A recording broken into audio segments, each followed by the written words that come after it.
നമസ്കാരം, റൈഡിംഗ് റിപ്പോർട്ടറിലേക്ക് സ്വാഗതം. വാർത്തകൾ തേടിയുള്ള റൈഡിംഗ് റിപ്പോർട്ടർ യാത്ര ആരംഭിക്കുകയാണ്.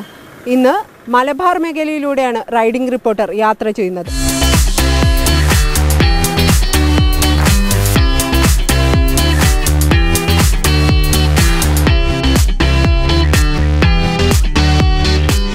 വയനാട്ടിലെ കൽപ്പറ്റയ്ക്കടുത്ത് ഗൂഡലായി എന്ന ഗ്രാമത്തിൽ പുലിയുടെ ആക്രമണം ഭയന്ന് ജീവിക്കുന്ന ഏതാനും മനുഷ്യരുടെ ആശങ്കകളാണ് ഇന്ന് റൈഡിംഗ് റിപ്പോർട്ടറിൽ ആദ്യം. വയനാട്ടിൽ നിന്നും റൈഡിംഗ് റിപ്പോർട്ടർ നിഖിൽ പ്രമേഷ് തയ്യാറാക്കിയ റിപ്പോർട്ട് കണ്ട് മടങ്ങിയെത്താം. നമസ്കാരം. അങ്ങനെ വീണ്ടും വയനാട് ജില്ലയിൽ റൈഡിംഗ് റിപ്പോർട്ടർ എത്തിയിരിക്കുകയാണ്. ഇന്ന് നമ്മൾ പോകുന്നത് വയനാട് കൽപ്പറ്റയ്ക്കടുത്തെ ഗൂഡലായി എന്ന പ്രദേശത്തേക്കാണ്. ഇവിടുത്തെ നാട്ടുകാർ കഴിഞ്ഞ ഏതാനും നാളുകളായി ഒരു വലിയ ഭീതിയിലാണ്. ഇവരെ ആശങ്കയിലാക്കുന്ന ഒരു കാര്യം, ഇവരുടെ നാട്ടിൽ ഒരു പുലി ഇറങ്ങിയിട്ടുണ്ട്. ഇതാണ് ഇവരെ സംബന്ധിച്ച് ഇപ്പോൾ അവരെ ആശങ്കയിലാക്കുന്ന ഒരു കാര്യം. അതുകൊണ്ട് തന്നെ അവർ ഏതാനും ദിവസങ്ങളായി നമ്മളെ ഈ വിവരങ്ങൾ അറിയിക്കുന്നുണ്ട്. ഞങ്ങൾ വലിയ ആശങ്കയിലാണ്, രാത്രി പുറത്തിറങ്ങാനാകാത്ത അവസ്ഥ എന്നൊക്കെ അറിയിക്കുന്നുണ്ട്. എന്തായാലും അവരുടെ പ്രശ്നത്തിലേക്ക് ഇന്ന് റൈഡിംഗ് റിപ്പോർട്ടർ ഇറങ്ങിച്ചെല്ലുകയാണ്. അവിടെ എത്തിയ ശേഷം എന്താണ് ഇവരുടെ യഥാർത്ഥ പ്രശ്നങ്ങൾ എന്ന് നമുക്ക് നേരിട്ടറിയാം.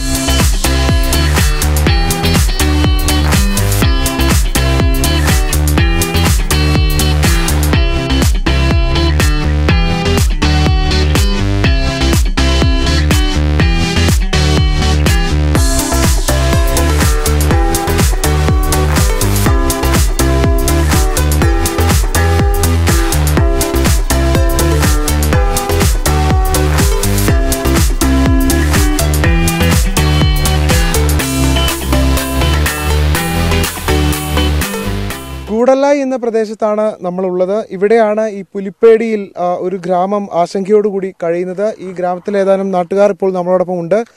കുറച്ചങ്ങോട്ട് നമ്മുടെ ബൈക്ക് പോകില്ല. നമുക്ക് അവിടേക്ക് പോയ ശേഷം അവരുടെ പ്രശ്നങ്ങൾ എന്താണെന്ന് നേരിട്ടറിയാം.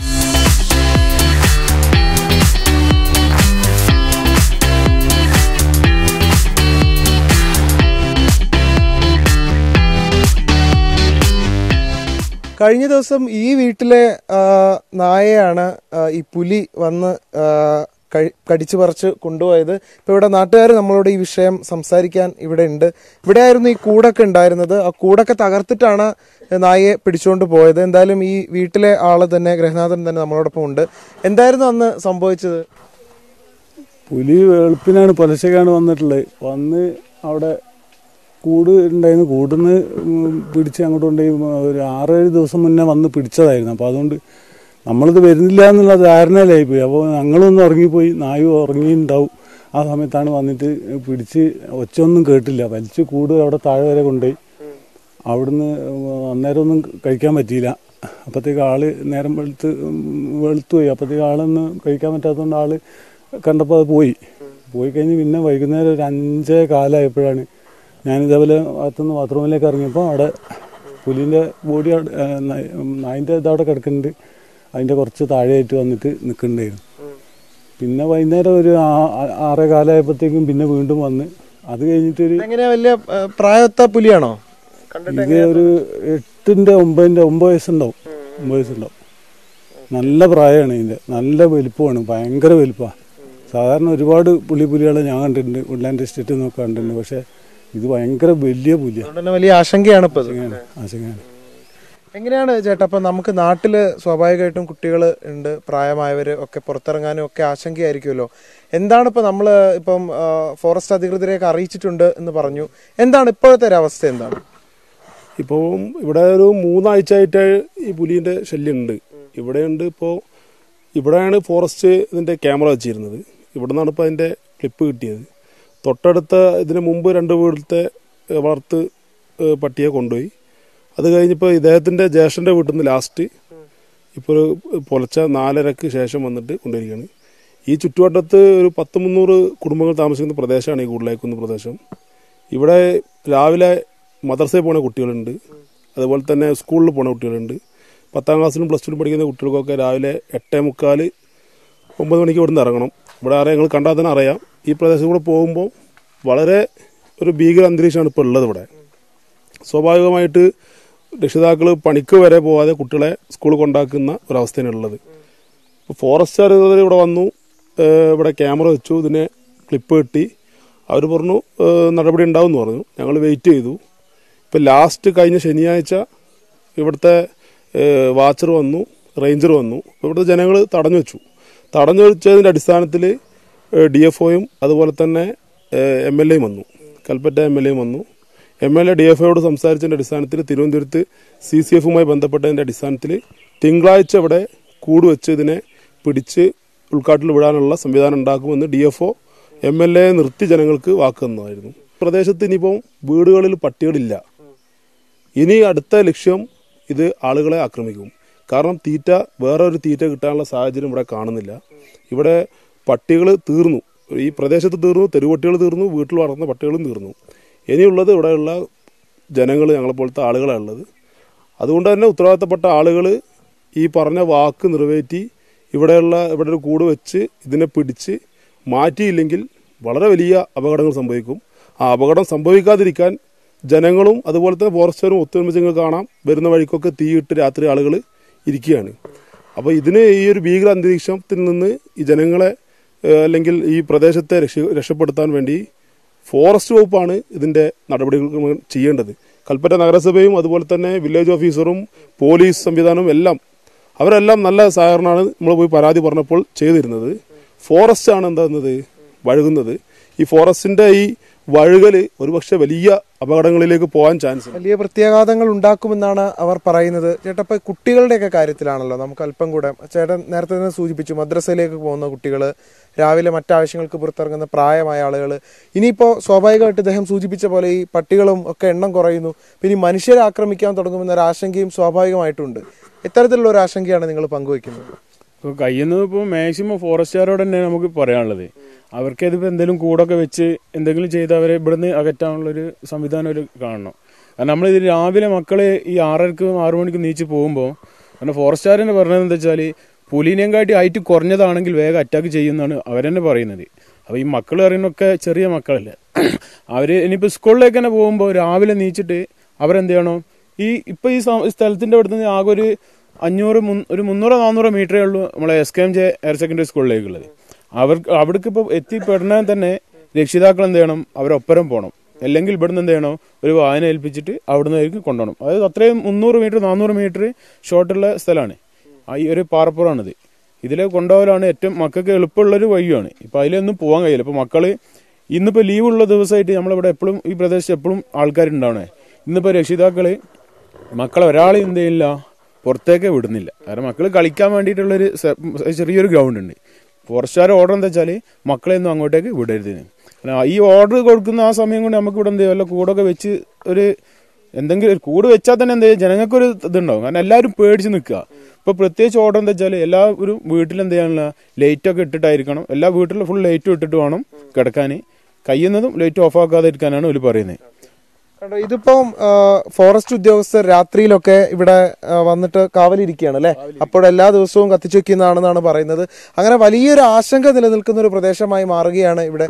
നമ്മളോടൊപ്പം ഈ പ്രദേശത്ത് തന്നെയുള്ള പ്രായമായ അമ്മയുണ്ട്. പേടിയാണോ അപ്പൊ ഈ പുലിയൊക്കെ ഇങ്ങനെ നിരന്തരം വരുന്നു? ബാത്റൂമിൽ പോകാൻ എന്ത് പേടിയാന്നറിയോ, രാത്രിക്ക് അകത്തുനിന്ന് ഞാൻ മൂത്രിക്കുന്നു. പേടിച്ചിട്ട് പുറത്തോട്ട് ഇറങ്ങാൻ പറ്റണ്ടേ എന്നെ കൊണ്ട്. ഒന്നാമത് തന്നെ ഇറങ്ങാൻ പേടിയാ, വീണ് പോകും, തല ഇറങ്ങിട്ടൊക്കെ വീണ് പോവുക. മുട്ടൊക്കെ ഇതുണ്ട്, ഇന്നലെ വീണിട്ട് മുറിഞ്ഞായത്. ഈ പുലിപ്പേടിയും കൂടി ആയപ്പോ കൂടുതൽ പുറത്തിറങ്ങാനൊന്നും പറ്റുന്നില്ല ഇപ്പൊ. ഇവിടെ ആരെയും കണ്ടായിരുന്നോ പുലിയൊക്കെ? പുലിനെ ഇവിടുന്ന് കണ്ടു മക്കള്. ഞാൻ അന്ന് ആദ്യം പിടിക്കുമ്പോൾ ഞാൻ ഇവിടെ ഉണ്ടായിരുന്നു, പിന്നെ മോളെ അടുത്തേക്ക് പോയായിരുന്നു. അത് കഴിഞ്ഞ് പിടിച്ചു ഇവിടെ കൂട് മറിച്ചിട്ട് ഇവിടുന്ന് തിന്നുന്നൊക്കെ ഇവർ കാണുകയൊക്കെ ചെയ്തു. പിടിച്ചു എന്നറിഞ്ഞു കഴിഞ്ഞപ്പോൾ പിന്നെ പിള്ളേർ തന്നെയല്ലേ, എനിക്ക് അവിടെ നിൽക്കാൻ പറ്റുന്നില്ല. അപ്പം ഞാൻ വേഗം വന്നു നോക്കുമ്പോൾ എൻ്റെ പാട്ടിനെ പിടിച്ചോണ്ട് എൻ്റെ പാട്ടി ഭയങ്കര പേടിയാണ് ഇപ്പൊ അല്ലേ? ഇപ്പൊ പേടിച്ചിട്ട് കൂടി പുറത്തേക്ക് ഇറങ്ങും. സന്ധ്യയാകുമ്പോൾ ഞാൻ അകത്ത് കയറി വാലടച്ച പിന്നെ വാല് തുറന്ന് പുറത്തിറങ്ങൂല. പിള്ളേർ തീയൊക്കെ ഇട്ട് വരുന്നവരും ഒക്കെ ആയിട്ട് വർത്താനമൊക്കെ പറഞ്ഞ് അങ്ങനെ.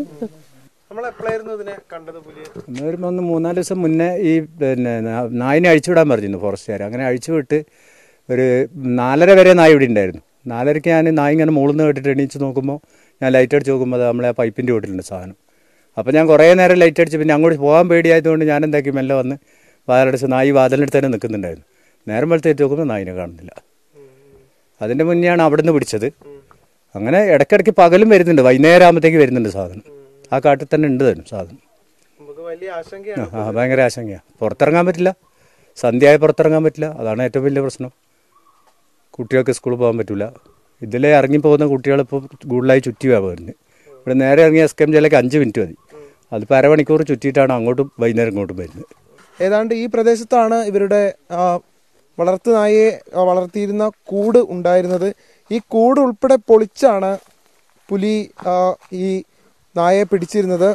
ഈ ഭാഗത്തായിരുന്നു ഏതാണ്ട് ഉണ്ടായിരുന്നത്. അത് പൂർണ്ണമായും തകർത്ത ശേഷമാണ് പുലി ഈ നായയെ കൊണ്ടുപോയത്. ഇവിടെ വെച്ച് തന്നെ കഴിക്കുകയും ചെയ്തു എന്നാണ് പറഞ്ഞത്. ഇവിടെ തന്നെ നോക്കൂ, ഈ പ്രദേശം പൂർണ്ണമായും ഒരു കാപ്പിത്തോട്ടമാണ്. ഇതിലൂടെയൊക്കെ വളരെ എളുപ്പത്തിൽ ആ കുന്നിൽ നിന്നാണ്, ഇപ്പോഴും ആ കുന്നിൻ പ്രദേശത്ത് ഒരുപക്ഷെ ഈ പുലി ഉണ്ടായേക്കാം എന്നാണ് ഈ നാട്ടുകാർ നൽകുന്ന വിവരം. അവർ നൽകുന്ന സൂചനകൾ അങ്ങനെ തന്നെയാണ്. ഇവർക്ക് കഴിഞ്ഞ ദിവസം ഉറപ്പ് കൊടുത്തതുമാണ് ഇവിടെ ഉടനെ ഒരു കൂട് സ്ഥാപിച്ച് പുലിയെ പിടിക്കാനുള്ള നടപടികൾ സ്വീകരിക്കുമെന്ന് പറഞ്ഞിരുന്നു. വനവകുപ്പ് ഈ തോട്ടത്തിനുള്ളിലേക്ക് ഒരു ലൈറ്റ്, ഒരു LED ലാമ്പ് സ്ഥാപിച്ചിട്ടുമുണ്ട്. ഇത് പുലി വരുന്ന ഏതെങ്കിലും സാഹചര്യം ഉണ്ടായാൽ അത് കൃത്യമായി കാണാൻ വേണ്ടി സ്ഥാപിച്ചതാണ്. പക്ഷേ ഇത്തരം കേവല നടപടികൾ സ്വീകരിച്ചിട്ടുണ്ട് എന്നുള്ളത് മാറ്റി നിർത്തിയാൽ ഇവരുടെ ആശങ്കകൾ പൂർണ്ണമായി ദൂരീകരിക്കും വിധമുള്ള നടപടികൾ ഉണ്ടായിട്ടില്ല എന്ന് വേണം നമ്മൾ മനസ്സിലാക്കാൻ.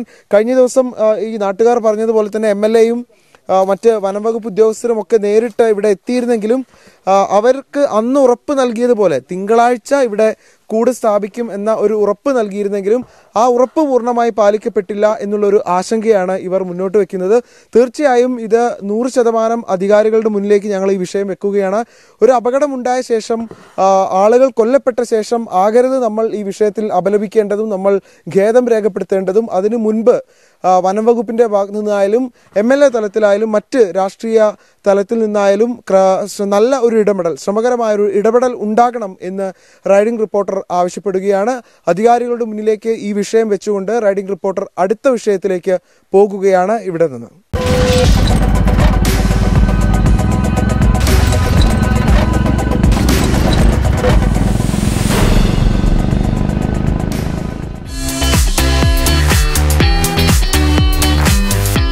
ദിവസേന നിരവധി സമരങ്ങൾക്ക് വേദിയാവുന്ന നാടാണ് കേരളം. ഇന്ന് അത്തരമൊരു സമരപ്പന്തലിലേക്കാണ് റൈഡിംഗ് റിപ്പോർട്ടർ പോകുന്നത്.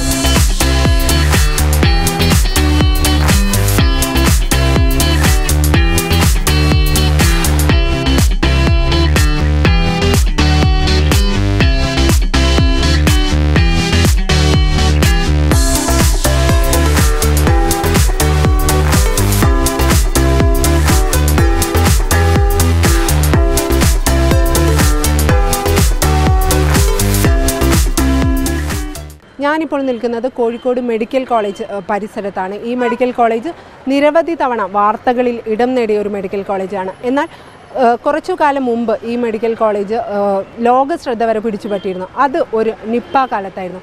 രാപ്പകലില്ലാതെ ഈ മെഡിക്കൽ കോളേജും ഇവിടെ ജോലി ചെയ്തിരുന്നവരും ഒറ്റക്കെട്ടായി പ്രയത്നിച്ചത് കൊണ്ട് മാത്രമാണ് നിപ്പ എന്ന മഹാമാരിയെ നമ്മൾ തൂത്തെറിഞ്ഞത്. ഇന്ന് ആ കാലഘട്ടത്ത് ഇവിടെ ജോലി ചെയ്തിരുന്ന 42ഓളം വരുന്ന കരാർ അടിസ്ഥാനത്തിൽ ജോലി ചെയ്തിരുന്ന ആളുകൾ ഒരു സത്യാഗ്രഹം ആരംഭിച്ചിരിക്കുകയാണ്.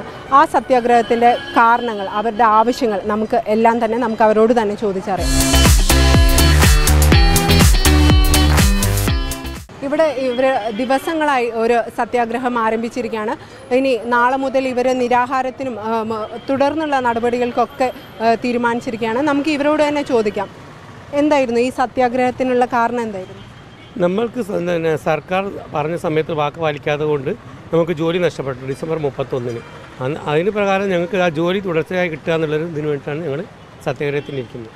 അന്ന് ആ നിപ്പ കാലത്ത് ഇവരെല്ലാവരും തന്നെ നിപ്പ ഐസൊലേഷൻ വാർഡിൽ അടക്കം ജോലി ചെയ്തിരുന്ന 42ഓളം വരുന്ന ആളുകളാണ് നമുക്ക് ഇവിടെ കാണാൻ കഴിയുന്നത്. ഇവരിൽ നഴ്സിംഗ് സ്റ്റാഫ് ഉണ്ട്, നഴ്സിംഗ് അസിസ്റ്റൻ്റ് ഉണ്ട്, ഒപ്പം ശുചീകരണ തൊഴിലാളികളെല്ലാം ഉണ്ട്. ഇവരോടെല്ലാം അന്ന് മന്ത്രി പറഞ്ഞിരുന്നത്, നിങ്ങൾ ഒറ്റക്കെട്ടായി പ്രയത്നിച്ചത് കൊണ്ടാണ് നമ്മൾ നിപ്പയെ തൂത്തെറിഞ്ഞത്, അതുകൊണ്ട് തന്നെ നിങ്ങളുടെ ജോലി സ്ഥിരമാക്കി തരാം, ഒപ്പം വേതന വർധനവ് ഉൾപ്പെടെയുള്ള എല്ലാ കാര്യങ്ങളും അന്ന് മന്ത്രി വാഗ്ദാനം ചെയ്തിരുന്നു. എന്നാൽ ഇപ്പോൾ എന്താണ് ഉണ്ടായിരുന്നത്? നിങ്ങൾക്ക് ജോലി സ്ഥിരപ്പെടുത്തിയില്ലെന്ന് മാത്രമല്ല, നിങ്ങളെ പിരിച്ചുവിടുകയാണ് ഉണ്ടായത്. ഇത് മുന്നറിയിപ്പ് നൽകിയാണോ പിരിച്ചുവിട്ടത്? ഇല്ല, ഞങ്ങൾക്കൊരു മുന്നറിയിപ്പ് തന്നില്ല. ഞങ്ങൾക്ക് ആകെ തന്ന മുന്നറിയിപ്പ് എന്ന് പറഞ്ഞാൽ ഞങ്ങൾക്ക് സ്ഥിരമായൊരു ജോലി ഉണ്ടാകും, പിരിച്ചുവിടപ്പെടില്ല എന്ന് പറഞ്ഞതാണ്. പിന്നെ ഡിസംബർ 31 വൈകിട്ട് 4:30 എന്നോടൊക്കെ പറയുന്നത് നാളെ ജോലിയില്ല എന്ന്. നാളെ മുതൽ ജോലിക്ക് നിങ്ങൾ വരണ്ട, നിങ്ങൾക്ക് ജോലിയില്ല ഇവിടെ, ഗവൺമെൻറ് ഓർഡർ ഉണ്ടല്ലോ, ഞങ്ങളെ ടെർമിനേറ്റ് ചെയ്യാൻ ഓർഡർ ഉണ്ട്, അതുകൊണ്ട് നിങ്ങൾ നാളെ ജോലിക്ക് വരണ്ട നമ്മളോട് പറഞ്ഞു. നമുക്ക് ഇവിടെയുള്ള മറ്റൊരു ചേച്ചിയോട് നമുക്ക് ചോദിച്ചറിയാം. ചേച്ചി, നിങ്ങൾ എങ്ങനെയായിരുന്നു, ഒരു മുന്നറിയിപ്പും കൂടി ഇല്ലാതെയായിരുന്നു ജോലിയിൽ നിന്ന് പിരിച്ചുവിട്ടത്? 31-ാം തീയതി ഞങ്ങളോട് പിന്നെ ഒന്നും പറഞ്ഞില്ല. അതുവരെ ഞങ്ങളോട് പറഞ്ഞു ഇങ്ങനെ ഞങ്ങൾക്ക് നീട്ടും എന്നുള്ള പ്രതീക്ഷയിലാണ് ഞങ്ങളിരുന്നത്. പക്ഷേ 31-ാം തീയതി ഞങ്ങളോട് പറഞ്ഞു നാളെ മുതൽ നിങ്ങൾ വരണ്ട, ജോലിക്ക് വരണ്ട എന്ന് പറഞ്ഞു. ഇനി എങ്ങനെയാണ് സമരപരിപാടികൾ മുന്നോട്ട് കൊണ്ടുപോകാൻ തന്നെയാണോ തീരുമാനം? ഞങ്ങൾ മുന്നോട്ട് കൊണ്ടുപോകാം. ഇതിലും ഒരു അറിയിപ്പും ഞങ്ങൾക്ക് തന്നില്ലെങ്കിൽ ഞങ്ങൾ നിരാഹാരം ഇരിക്കുന്ന സമരത്തിൽ പോകാനാണ്. ചേച്ചി, നിങ്ങൾ ഇവിടെ കരാർ അടിസ്ഥാനത്തിൽ ജോലി ഇവരാവശ്യപ്പെടുകയായിരുന്നോ, അല്ല നിങ്ങൾ തന്നെ അങ്ങോട്ട് സന്നദ്ധരാവുകയായിരുന്നോ? കാരണം ഇവിടെയുള്ള കരാറടിസ്ഥാനമല്ല, ദിവസവേതനാടിസ്ഥാനത്തിലാണ് ജോലിക്ക് കയറിയത്. അന്ന് നിങ്ങളോട് ഇവരാവശ്യപ്പെടുകയായിരുന്നോ ജോലിക്ക് നിൽക്കണം, അല്ല നിങ്ങൾ തന്നെ സന്നദ്ധരാവുമായിരുന്നു? അല്ല, അവർ 22-ാം തീയതി പേപ്പറിലൂടെ ഒരു ഇൻ്റർവ്യൂവിന് ക്ഷണിച്ചിട്ടുണ്ടായിരുന്നു. പക്ഷെ ഞങ്ങളിവിടെ അധിക പേരും ആദ്യം ഇവിടെ ജോലി ചെയ്തിരുന്ന ആൾക്കാരാണ്. അപ്പോൾ ഞങ്ങൾക്ക് 3 മാസം വെച്ചാണ് ദിവസവേതനത്തിന് ജോലിക്ക് ആദ്യം എടുത്തിരുന്നത്. അപ്പോൾ ഞങ്ങൾ 3 മാസം കഴിഞ്ഞ് പുറത്ത് പോയ ആൾക്കാരാണ്. അപ്പം അത് 3 മാസം കഴിഞ്ഞിട്ട് 2 മാസം ആകുന്നുള്ളൂ. അപ്പോഴാണ് ഇന്നിപ്പോൾ വന്നത്. ഇപ്പോൾ വന്ന ഒരു ഇൻ്റർവ്യൂ വെച്ച് ഇൻ്റർവ്യൂവിന് ആൾക്കാരൊന്നും കയറിയില്ല. 10-12 ആൾ കയറി, അവരെടുത്ത് അവരെല്ലാം ഇട്ടേച്ച് പോകുമ്പോഴാണ് ഞങ്ങളെ ഫോൺ ചെയ്തിട്ട് വിളിക്കുന്നത്. അന്ന് മന്ത്രി അടക്കമുള്ളവർ നിങ്ങൾക്ക് തന്ന വാഗ്ദാനം എന്തൊക്കെയായിരുന്നു? അന്ന് മന്ത്രി ഞങ്ങൾക്ക് തന്ന വാഗ്ദാനം, ആദ്യം ഈ ആദരവ് പരിപാടി ഉണ്ടായിരുന്നു. ഈ നിപ്പ കഴിഞ്ഞതിന് ശേഷം ആ ആദരവ് പരിപാടിക്ക് ഞങ്ങളൊരു നിവേദനം കൊടുത്തു. മന്ത്രിയോട് സംസാരിച്ച സമയത്ത് മന്ത്രി പറഞ്ഞു, ഇപ്പം നിങ്ങൾക്ക് ഈ പരിപാടി കഴിഞ്ഞതിൻ്റെ ശേഷവും ഇപ്പം നിങ്ങൾക്ക് ജോലി ഉണ്ടോയെന്ന് ചോദിച്ചു. അപ്പോൾ ഞങ്ങൾ പറഞ്ഞു 1-ാം തീയതി ആയിരുന്നു, ജോലി ഉണ്ട് എന്ന് പറഞ്ഞു. എങ്കിൽ നിങ്ങളൊന്നും പേടിക്കേണ്ട, ആ ജോലി തുടർന്ന് പോയിക്കോ, ബാക്കി കാര്യങ്ങൾ ഞങ്ങൾ ആലോചിച്ചിട്ട് നിങ്ങളെ സ്ഥിരപ്പെടുത്തുന്ന ഒരു കാര്യം ആലോചിക്കുന്നുണ്ട്, അത് ആലോചിച്ചിട്ട് പറയാമെന്ന് പറഞ്ഞു. അങ്ങനെ ഇവരൊരു ഓർഡർ ഇറക്കിയത്. ആ ഓർഡർ പ്രകാരം ഞങ്ങളോടെല്ലാം സർട്ടിഫിക്കറ്റും കാര്യമെല്ലാം വാങ്ങി വെച്ചു. പിന്നെ അത് കഴിഞ്ഞ് ഒരു 1.5 മാസം കഴിഞ്ഞപ്പോഴാണ് പറയുന്നത് അത് റദ്ദാക്കി, നിങ്ങൾക്ക് പെർമനൻറ്റ് തരാൻ സാധിക്കില്ല, അതിൽ ചില സാങ്കേതിക തടസ്സങ്ങളുണ്ടെന്ന് പറഞ്ഞു.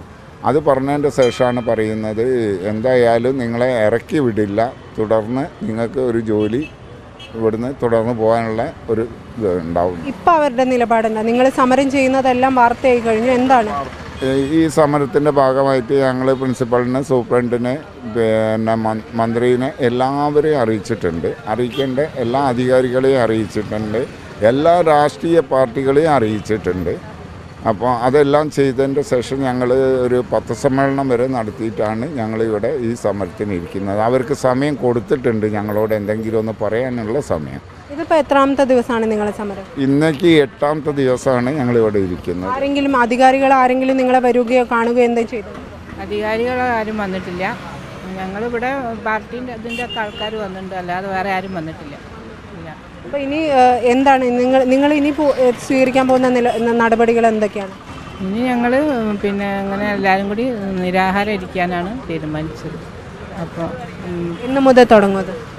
ഇന്നിപ്പോൾ അത് തീരുമാനം എടുത്തിട്ട് ഞങ്ങൾ കൺവീനറൊക്കെ വന്നിട്ട് തീരുമാനം എടുത്തിട്ട് നാളെ മുതലാണെങ്കിൽ നാളെ മുതൽ ഞങ്ങൾ തുടങ്ങും.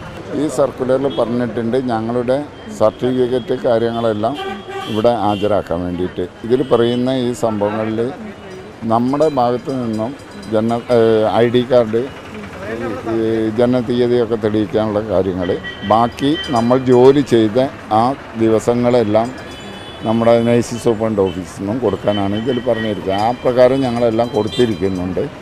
അതിൻ്റെ ശേഷം അവർ യാതൊരു മറുപടിയും തന്നിട്ടില്ല. മനുഷ്യർ പരസ്പരം തൊടാൻ പോലും ഭയന്നിരുന്ന ഒരു കാലത്ത് സ്വന്തം ജീവനും ജീവിതവും പണയം വെച്ച് നമുക്ക് വേണ്ടി പ്രവർത്തിച്ച ഇവരുടെ ആവശ്യങ്ങൾക്ക് മുന്നിൽ അധികാരികൾ ഇനിയെങ്കിലും കണ്ണു തുറക്കേണ്ടതുണ്ട്. റൈഡിംഗ് റിപ്പോർട്ടറിന് വേണ്ടി ക്യാമറമാൻ സുബൈർ ഫൈസിക്കൊപ്പം അഞ്ജലി അമൃത്, 24.